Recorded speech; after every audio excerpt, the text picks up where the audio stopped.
अस्सलाम वालेकुम स्टूडेंट्स। मैं आपको अपने चैनल साइंस टेक में खुशामदीद कहता हूँ और मैं मोहम्मद यामीन जदून बात कर रहा हूँ। तो आज के इस लेक्चर में मैं आपको जो ग्रेविटेशनल फील्ड का जो चैप्टर है उसके जो पास्ट पेपर सिचुएशंस आई हुई हैं उन सारी सिचुएशंस को, मोस्टली जो रिपीटेड सिचुएशंस हैं उन सारी सिचुएशंस को मैं सॉल्व करूँगा। जो डेफिनेशंस इस चैप्टर में पूछी गई हैं उन डेफिनेशंस की हम बात करेंगे और जो क्वेश्चंस इस्तेमाल हुए, जो क्वेश्चन पूछे गए हैं उनकी बात करेंगे। तो आप इस एक लेक्चर में ही आप इसकी सारी सिचुएशंस को समझ लेंगे, तो इसलिए इस वीडियो को एंड तक देखिएगा। तो सबसे पहले हम बात करेंगे क्या क्या डेफिनेशंस इस चैप्टर में पूछी गई हैं। सो मोस्टली हर पेपर में तकरीबन ये डेफिनेशंस जो हैं वो मोस्टली डिफरेंट पेपर्स में रिपीट होती गई हैं, तो मैंने उन सारी डेफिनेशंस को जो पास पेपर में आई हैं उनको निकाला गया है। तो सबसे पहले आप देखें जी, explain what is meant by gravitational field. Gravitational field is a region where a mass experience gravitational force. So it is a region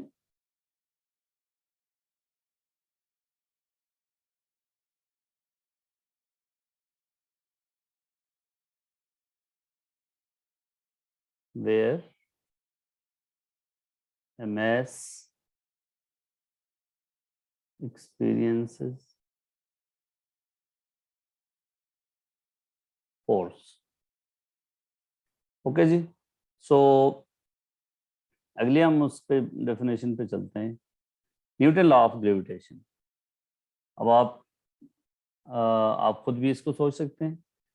force of attraction between two point masses, this is about force of attraction between two point masses. So इसकी definition क्या है जी? Force of attraction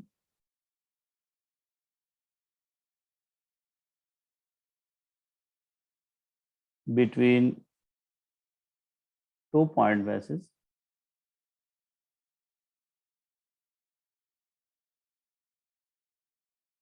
is directly proportional to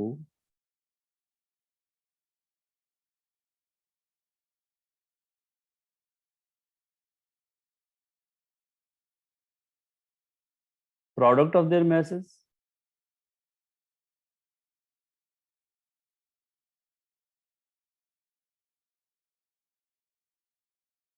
and inversely proportional to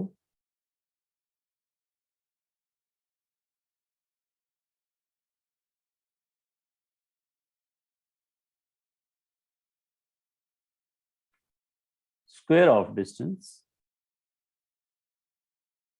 between them।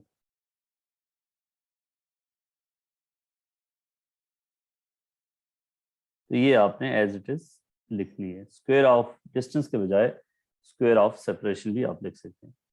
और इसका formula क्या है, mathematical form क्या है इसकी?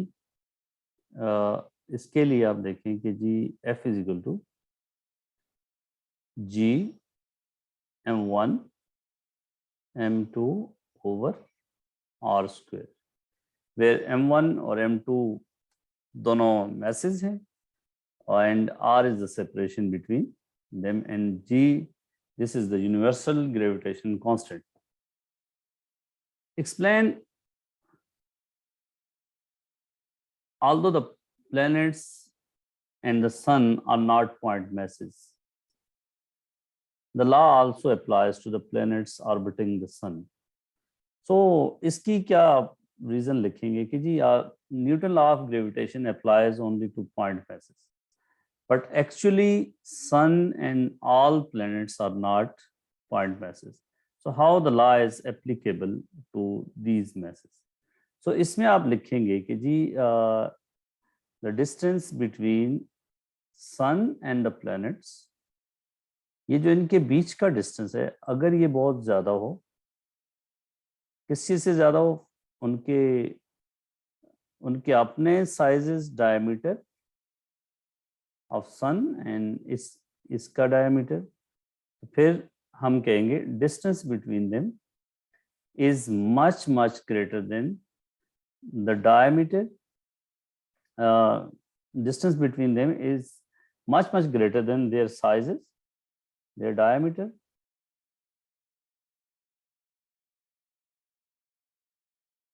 or you can say their sizes, their radius, so we can treat them as point masses. तो उनके बीच में आपने रीजन लिखनी कि distance between them is much greater than their diameter or radius. State what is meant by line of force in a gravitational field. तो इसकी reason लिखनी है the direction of force on point mass.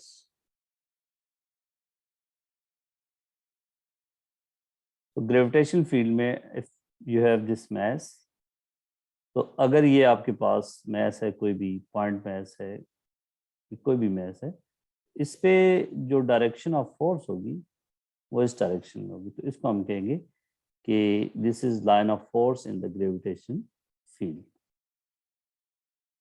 So what is next is what is gravitational field strength? Gravitational field strength is the force, the gravitational force per unit mass. ये इसकी definition. इसका अगर formula देखें तो ये gravitation force per unit mass and newton per kg. What is gravitational potential? इसका आप लिखेंगे work done to bring unit mass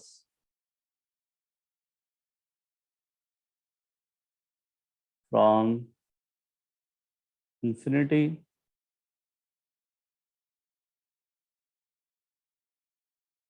to a point inside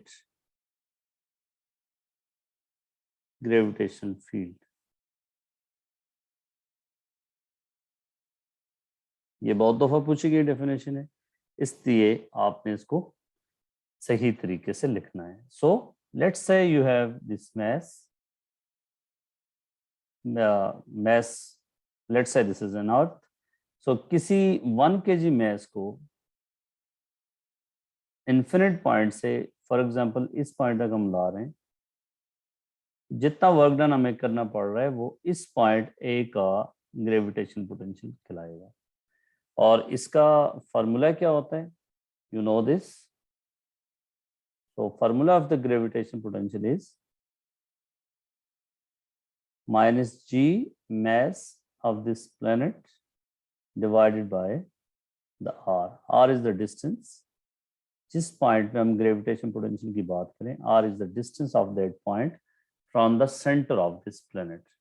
So gravitation potential is always negative and gravitation potential is 0 at infinity. So as you move away from this mass, gravitation potential increases. Explain the significance of negative sign in this expression. So here you will write gravitational potential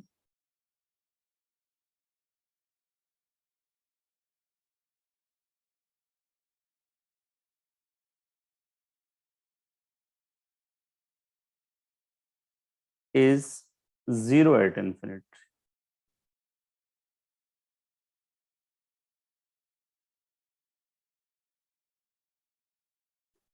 As we move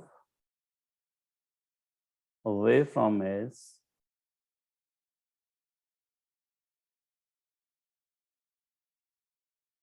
gravitation potential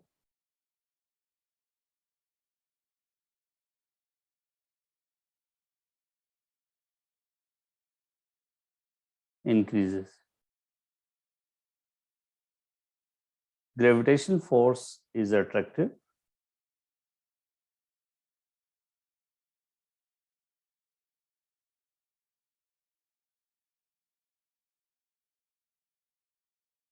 किसी भी mess पे जो gravitation force होती है वो attractive होता है। सो यहाँ से अगर इस मैस को इधर लाना है तो ग्रेविटेशन फोर्स जो है वो इस डायरेक्शन में वर्क करेगी। सो वर्क इज, हमने ग्रेविटेशन फोर्स के अगेंस्ट काम करना है, ठीक है। मतलब इस ऑब्जेक्ट को यहाँ से लेके इधर तक लाना पड़ेगा इन्फिनिटी तक, तो we have to do work done. So we can say that gravitation force is attractive, so work is done, work is got out. Okay, so these are 3 points जिस पे आपको इस चीज के नंबर मिलेंगे। Describe what is meant by geostationary orbit. You already know geostationary orbit जो है वो, that is this is equatorial orbit,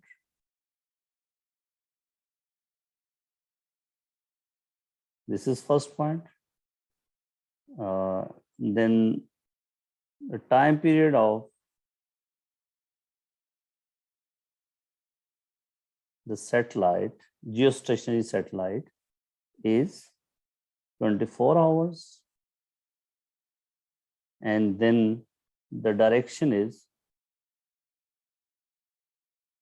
direction of rotation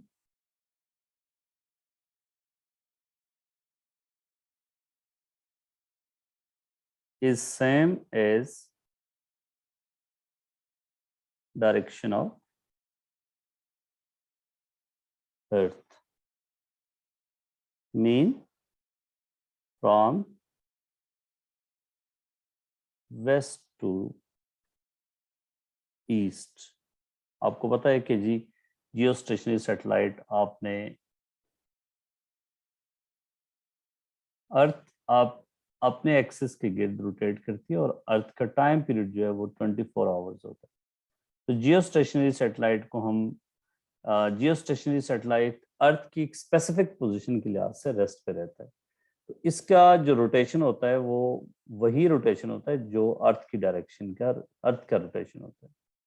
earth rotates from west to east. एक तो इक्वेटर के ऊपर रखते हैं ताकि ये अर्थ की स्पेसिफिक पोजीशन के लिहाज से ये रेस्ट पे रहे, और दूसरा जो है इसका टाइम पीरियड 24 आवर्स रखते हैं। टाइम पीरियड अगर डिफरेंट होगा तो अर्थ के उस स्पेसिफिक पोजीशन के लिहाज से अर्थ के रिलेटिवली वो रेस्ट पे नहीं रहेगा। ये क्वेश्चन भी पास पेपर में आया जी कि the mass of spherical comet of radius this is approximately this. A second comet has, the first one is spherical and the second comet has a length of this and width is 2.6 kilometer. Its outline is illustrated in this figure. So one is spherical comet and other is in this shape, irregular shape. Suggest one similarity and one difference between the gravitation fields at the surface of this comet, this one, and at the surface of comet in part B. So one is spherical, and you know that gravitational forces are attractive. So in these two fields, इसकी अगर आप field lines draw करें तो ये इस तरह होंगी, radial होंगी, और towards this centre of this mass होंगी।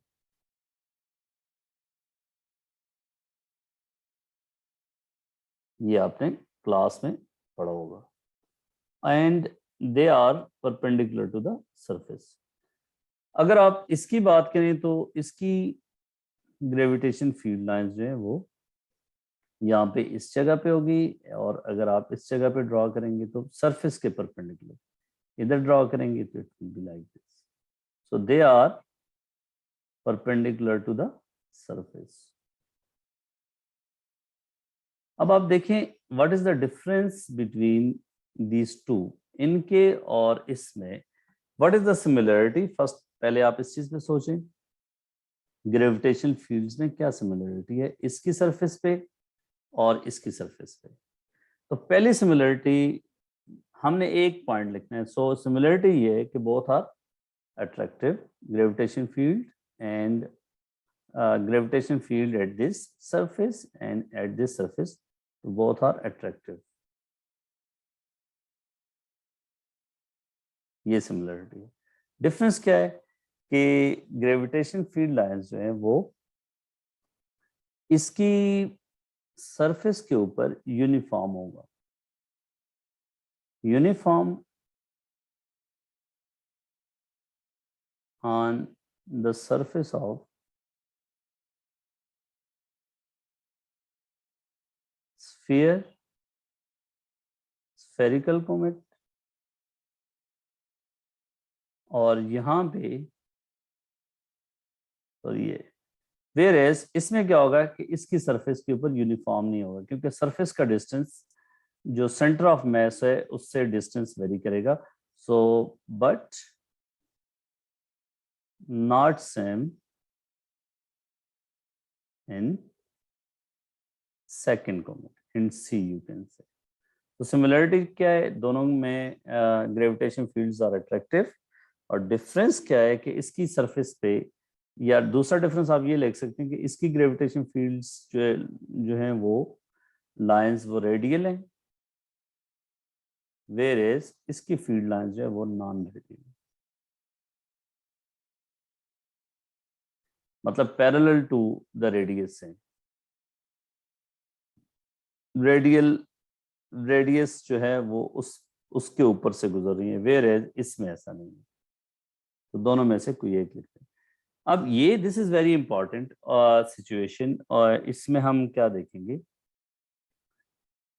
कि अगर आपके पास एक प्लेनेट है, एक प्लेनेट के गिर्द कोई दूसरा मैस जो है वो रोटेट कर रहा है, तो इस सूरत में इसकी ऑर्बिटल स्पीड क्या होगी, एंगुलर वेलोसिटी क्या होगी, टाइम पीरियड क्या होगा, इसके बारे में जो पास पेपर में सिचुएशंस आई हैं वो मैं यहाँ पे सारी लिस्ट की गई है. सबसे पहले जो है ऑर्बिटल स्पीड का, ये कई क्वेश्चंस में कह चुका है, बल्कि अगर आप सारे पास पेपर के सिचुएशंस देखेंगे तो आप बोर होने लग पड़ेंगे कि जी ये बार बार ये ऑर्बिटल स्पीड की हमसे डेरिवेशन करवाता है.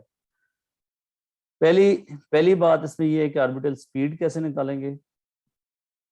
अब अगर ये स्टोन इसके अराउंड रोटेट कर रहा है तो फर्स्ट ऑफ ऑल आपको ये सोचना चाहिए कि which force provides the centripetal force. For rotation in a circular path there must be some force that must act towards the centre of circle. इस सूरत में इस चीज को प्रूव करने के लिए आपने हमेशा ये याद रखना है कि you have to the gravitational force between this planet and this mass provides the centripetal force. So the first step आपका ये होगा, gravitational force should be equal to centripetal force. ये आपने पहला काम करना है. This should be your starting point. So what is the gravitational force? इसका mass planet का m है, इसका mass small m. So gravitational force is, you know, gm small m divided by r square, according to this is Newton law of gravitation. And centripetal force का आपको पता है कि एक लीनियर स्पीड की फॉर्म में आप लिख सकते हो, दूसरा एंगुलर स्पीड की फॉर्म में. अब आपने इनमें से कौन सा एक्सप्रेशन चूज करना है वो आपकी रिक्वायरमेंट के लिहाज से, क्योंकि you have to find linear speed, orbital speed.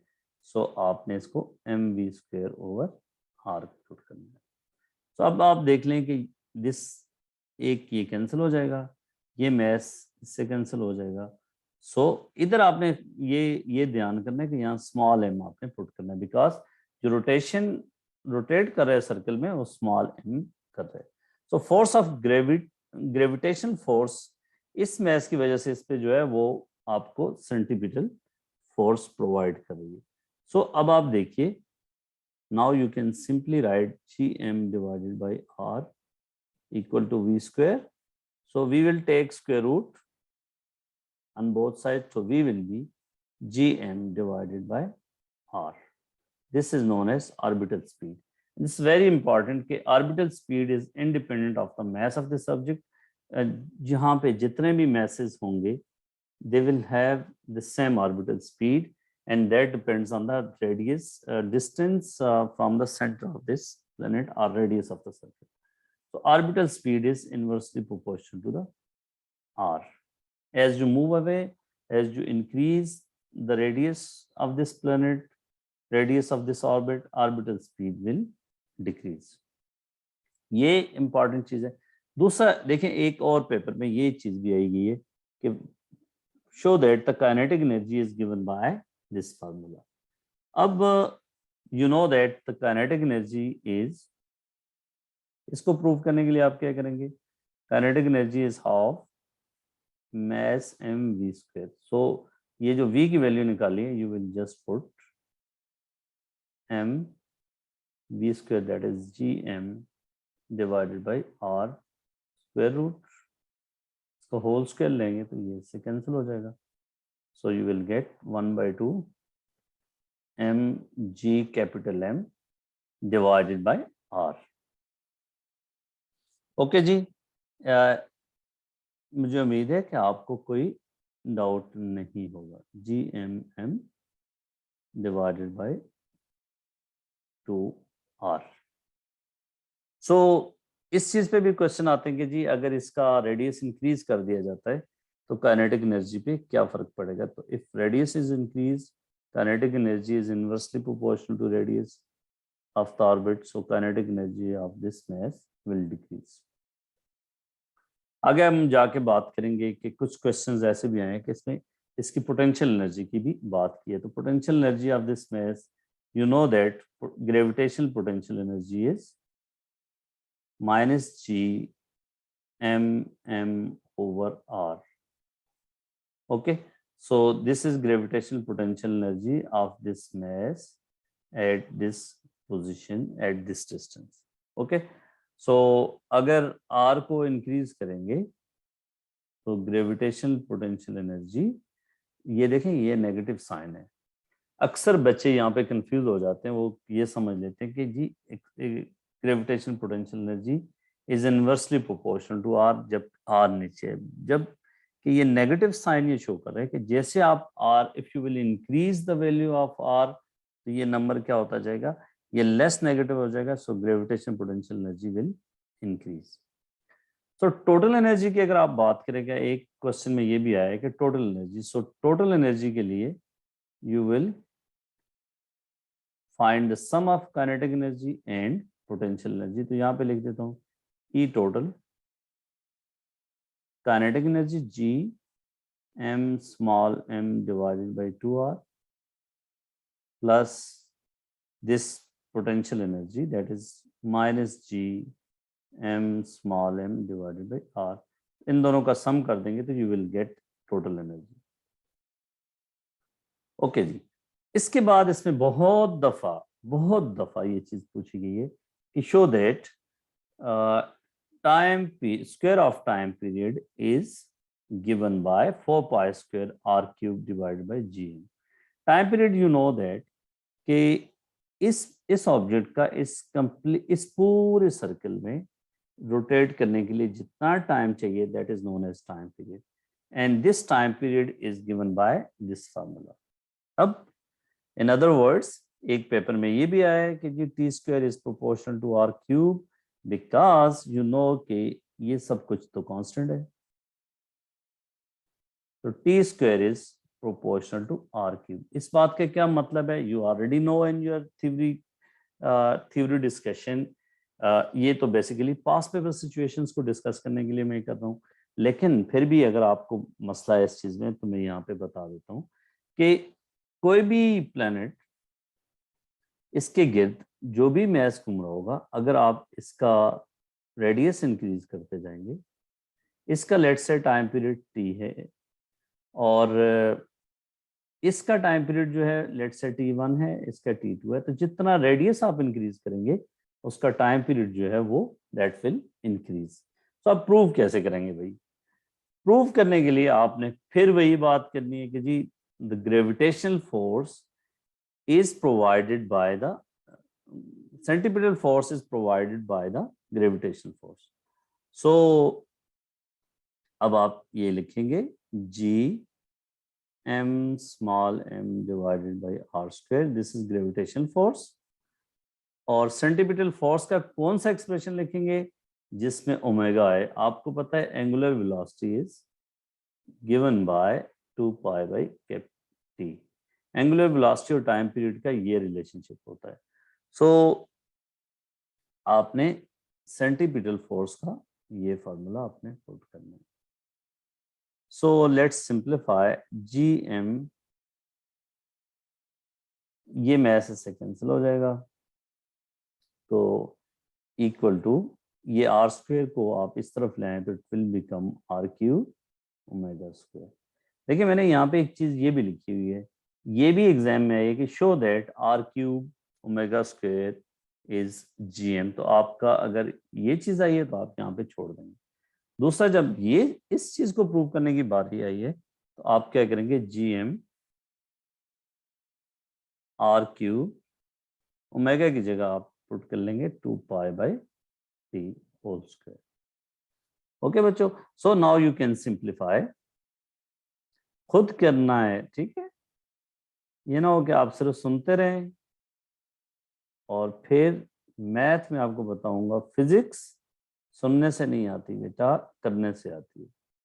सो सिर्फ ये नहीं करना कि बस आप लेक्चर सुनते रहें और आप कहें जी एग्जाम में चले जाएंगे। ये कंसेप्ट क्लियर हो रहे, आपने करना खुद है। सो देखो बच्चों, यहाँ पे टी स्क्वायर को हमने सब्जेक्ट बनाना था। सो इस टी स्क्वायर को उठा के दे ले आए, टी स्क्वायर जी एम। आपको पता है कि algebraic मैनिपुलेशन कैसे करते हैं। So this t square is in the denominator, this will go over here और इस साइड पे आ जाएगा। Now we will take this gm on the other side, that is 4 pi को मैं पहले लिख देता हूँ, 4 pi square, sorry this is square divided by this gm and this is r cube। तो ये देख लें प्रूव हो गया, हमने करना था 4 pi square gm r cube। Okay जी, इसका मतलब क्या है कि जी टी स्क्वेयर, ये देख लो this whole thing is constant. किसी भी देखें, अगर फॉर एग्जांपल सन के अराउंड डिफरेंट प्लैनेट्स रोटेट कर रहे हैं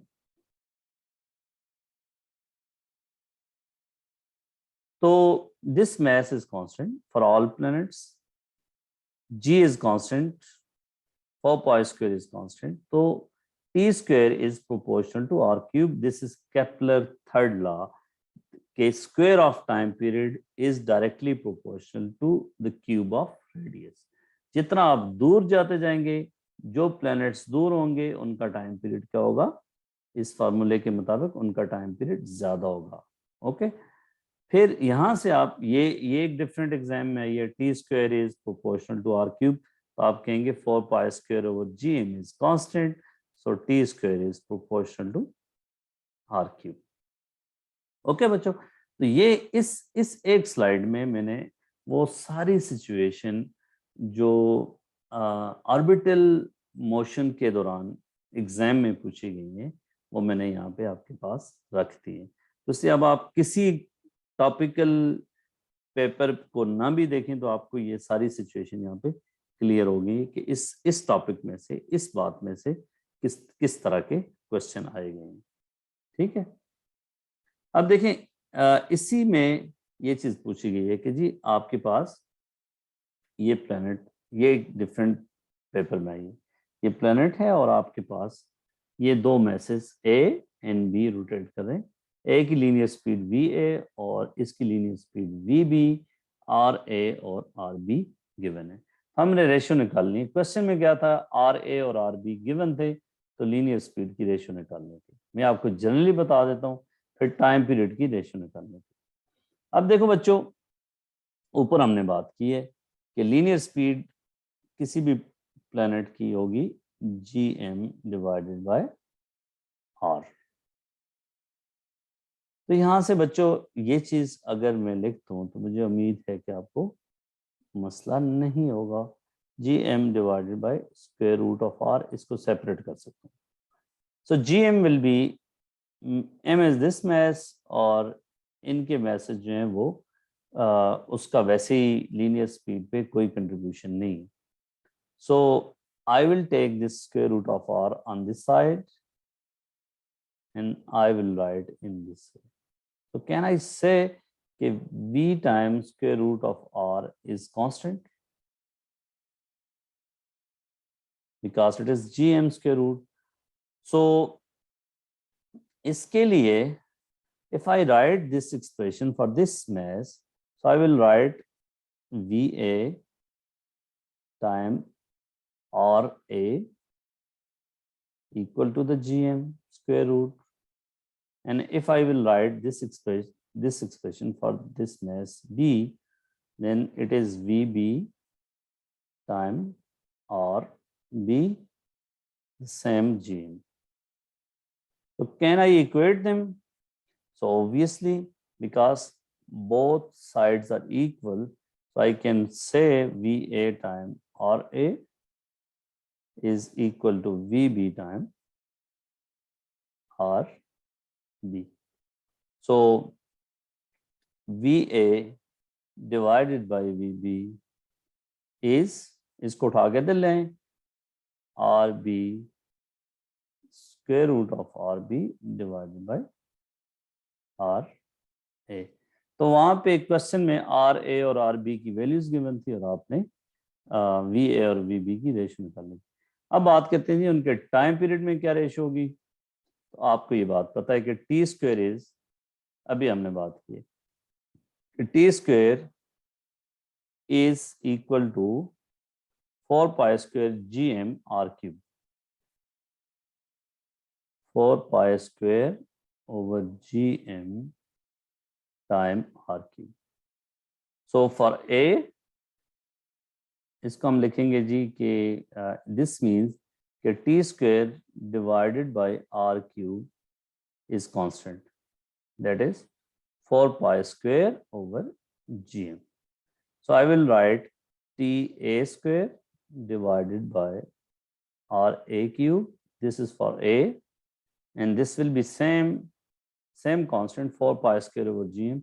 So t b square divided by r b cube.